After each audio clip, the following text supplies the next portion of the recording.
I was paid a healthy bounty for Ringo and Curly Bill, and realized there was real money to be made.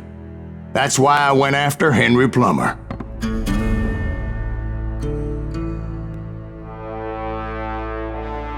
Wasn't he the sheriff who augmented his income by shaking down miners and robbing gold shipments? That's the one. Oh yeah, I remember him.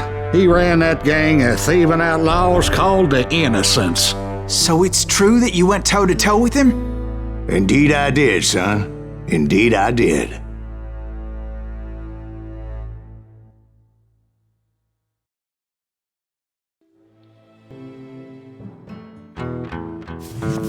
I knew I needed resources if I was going to track down Roscoe Bob Bryant, and hunting Plummer looked like a good way to get rich quick. As the local vigilantes exposed him as the leader of the bandits, and put a generous price on his head.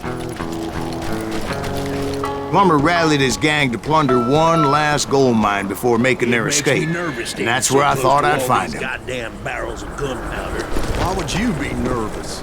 No one has the cojones to come after you. As my late father pointed out to me more than once, God made men. Samuel Colt made them equal.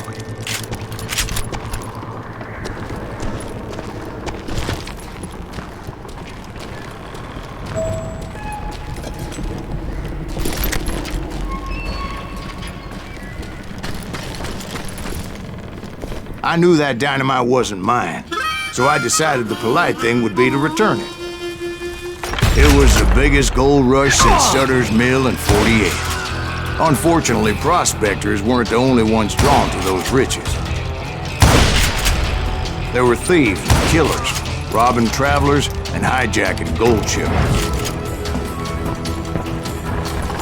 Like those that ran with Plummer. Some were just regular folks I knew from town, drawn by greed and easy pickings.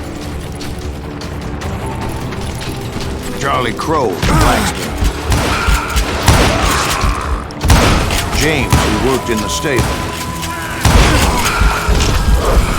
Sam and Jeremiah Barber, butcher's sons. Ordinary citizens who lived a double life. Stealing and thieving and murdering their neighbors.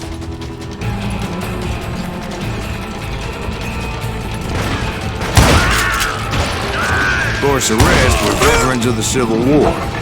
Stone-cold killers trained on the bloody fields of Shiloh and Antietam. Plummer had a lot of men on his payroll. A hell of a lot. That son of a bitch pretended to protect the public with one hand while stealing them blind with the other. He set up a defensive perimeter which I had no idea how to breach.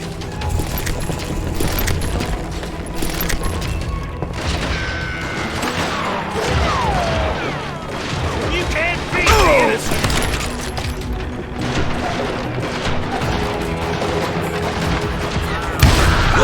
Dangerous, desperate individual. I was outnumbered and in way over my head. But I was too damn stubborn and stupid to realize it. They must have thought I was touched. Or had some kind of death wish. Seeing as there were barrels of gunpowder everywhere.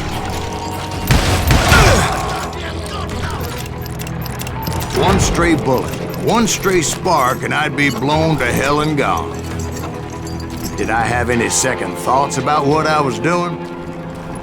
I thought I was some kind of hero. I finally made it past and headed on to meet my destiny. But first, I had something I needed to figure out. I had a few ideas on how to get into that mine, but once I made my decision, I knew there was no turning back. So my first thought was to enter the nearest mine portal. I saw an entrance. Made sense. It was the quickest way in, but that also made it more dangerous, as there would undoubtedly be enemy pickets posted along the way. Guess you've had enough.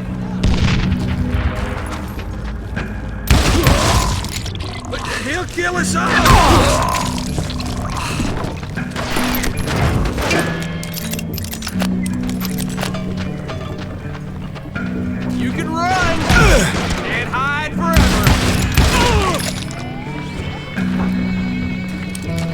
Besides, once you enter a mine like that, it's easy to get all turned around.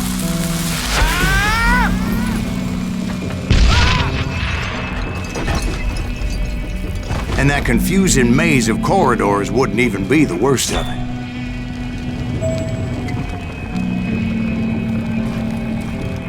This sumbitch is pissing me off! Some of those shafts could be as deep as hell. Oh, that had hurt.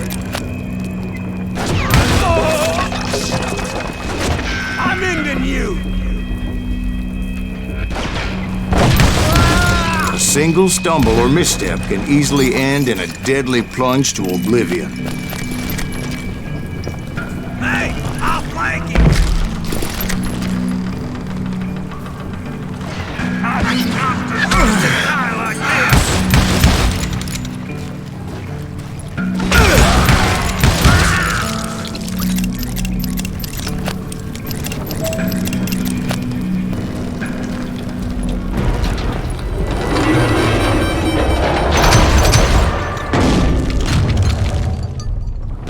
I would just need to be careful not to blow myself to kingdom come.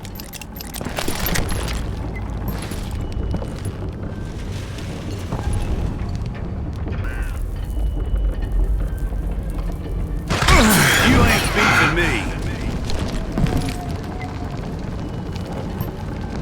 You can run, but you can't hide. Time to blow your shit up.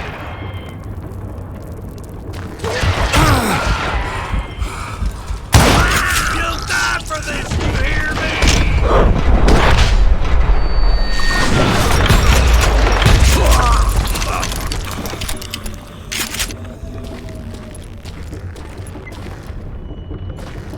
One wrong bullet could have turned that mine into a dad-blasted tube.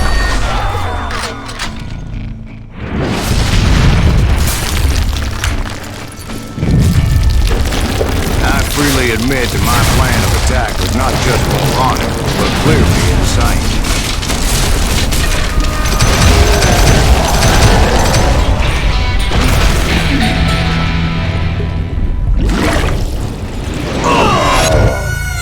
It's a good thing that I abandoned that ridiculous plan before I even tried it. Instead, I spotted a ladder, way into the mine from the opposite side.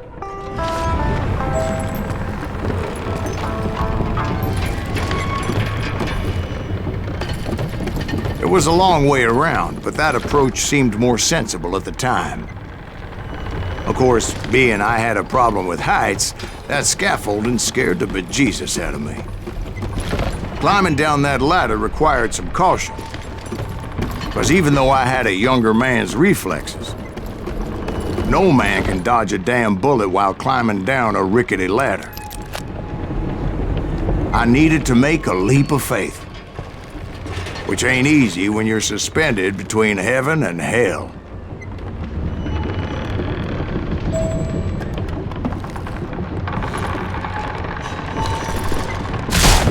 I was determined not to give up, however. That Sheriff Plummer seemed quite the despicable character. When the vigilantes discovered what the sheriff was up to, people were outraged. That 10,000 they put on his head would go a long way to helping me find old Bob. And I had made it my mission to settle that score come hell or high water.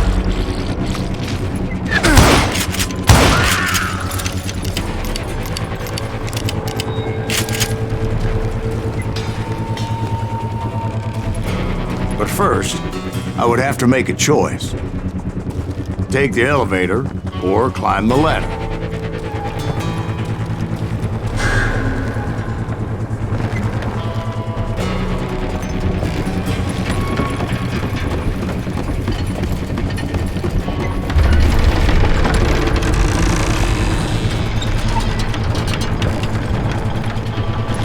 I wanted to use the element of surprise.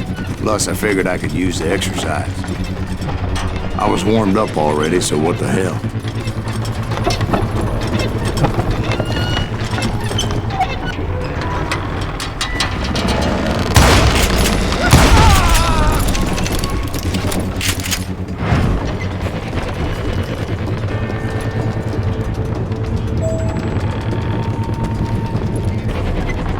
Plummer was a mad dog killer, and the people of Nevada City deserved better. Nevada City? Well, I thought Plummer met his maker in Bannock, Montana. Do you know who we are? Right, well, he was the sheriff of both places at one time or another, but that's neither here nor there.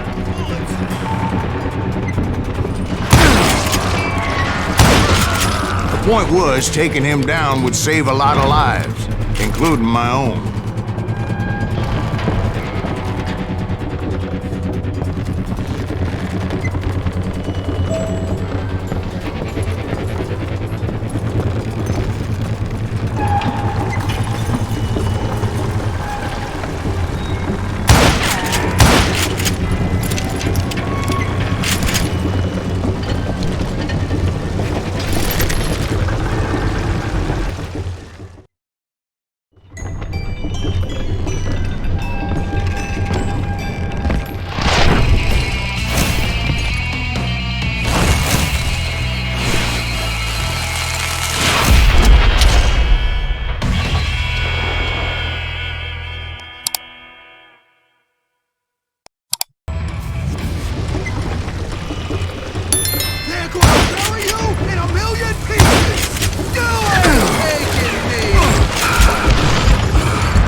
I'm going all medieval on your ass! Catch this, you son of a bitch! So that's how Henry Plummer died. Him and his crew were worth their weight in gold. And now, I was officially a bounty hunter.